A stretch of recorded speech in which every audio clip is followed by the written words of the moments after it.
would like to, I know whenever I say conspiracy and VA SRD changes are, I think, overall going to be not just bad, I would argue really bad. I want to show people my thought process.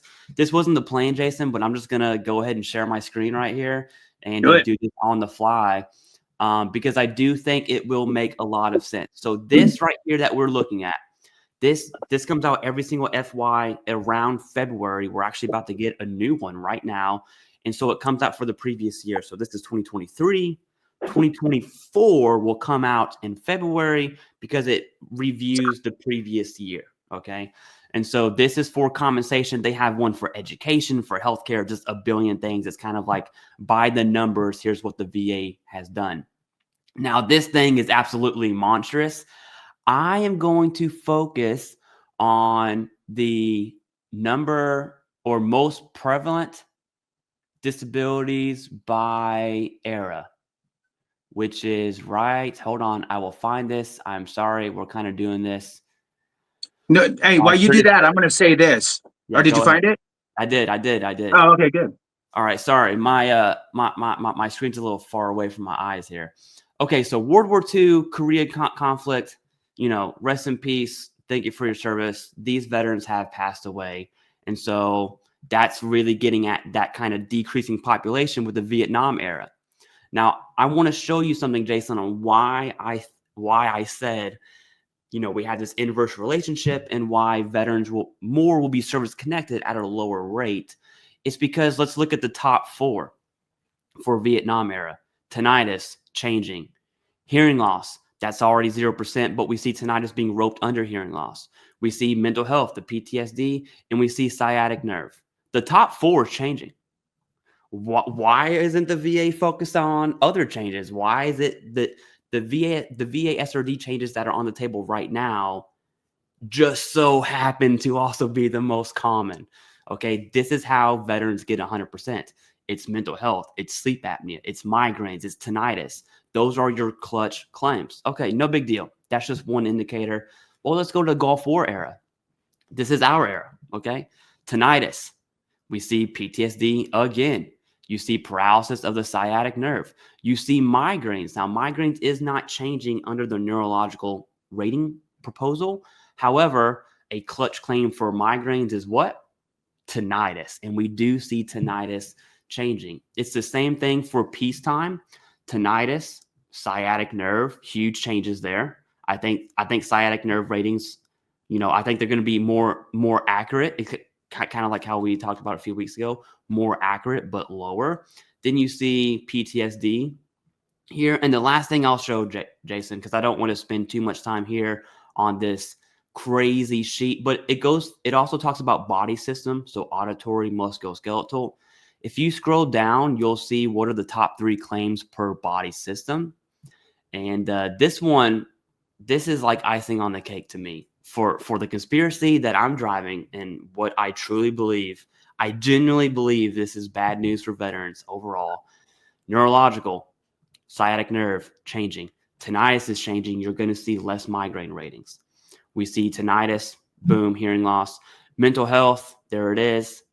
Then you see what's the number 1 claim in respiratory? Sleep apnea. That's, I think, objectively the worst change out of them all. And then right below that, you see the hinal hernia change. And so, yes, I think there is reason to, am I a tinfoil crazy? I have a bunker in my backyard. I want to be. I wish I could afford a bunker in my backyard. But no, that's not what I'm saying. What I'm saying is I'm looking at the data.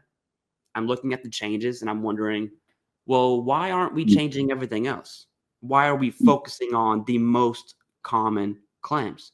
And then I look at the report and it's like, oh, it's because they are the most common claims. Right. And it's just there's no indications that it's good.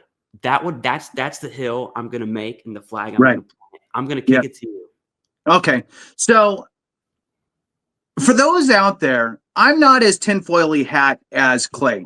I'm a little more black and white.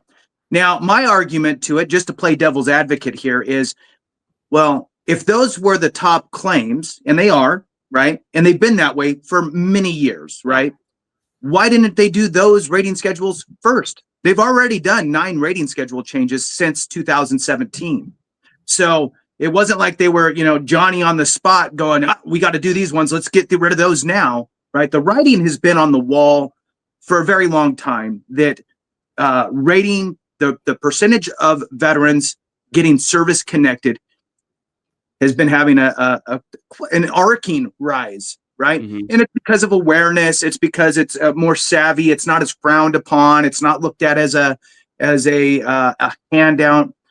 There's more understanding now than ever before, and I like to think that we're helping do that. But that was happening way before us and way before the others out there. It was us telling each other as we would see each other at a coffee shop or wherever, right? So the word of mouth piece, this is just helping to get that more. So again, there's been like 9 rating schedules since 2017. They're changing them all. They have been saying this since 2017. We're changing all the rating schedules. It's a big ship. It takes a lot of turning to get that thing, many days to get that ship to turn. So, they've already done dental, oral health. They've done organs and special senses. They've done skin. They've done muscular skeletal, just to name a few. But again, 9. So it all sucks. And why does it suck?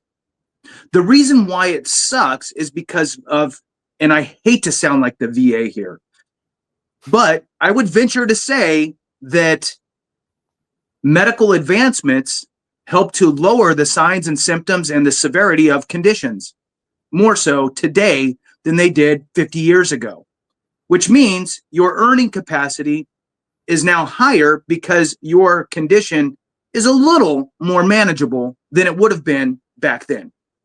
I'm just saying. I think it sucks. Don't get me wrong, but to put my, other hat on, I think it's one of those. It is what it is, right?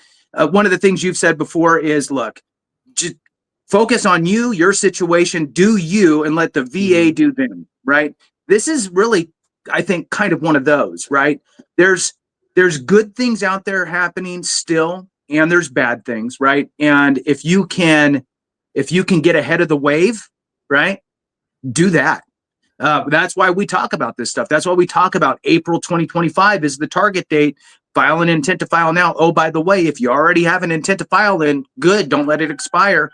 Oh, the digestive systems rating schedule already went into effect. I think it was March. Don't quote me. But if you had an intent to file before March of 2024 and you haven't used it, well, guess what? You're in a great position if you have a condition that changed. Take advantage of that. These things are going to happen. They're going to continue to happen.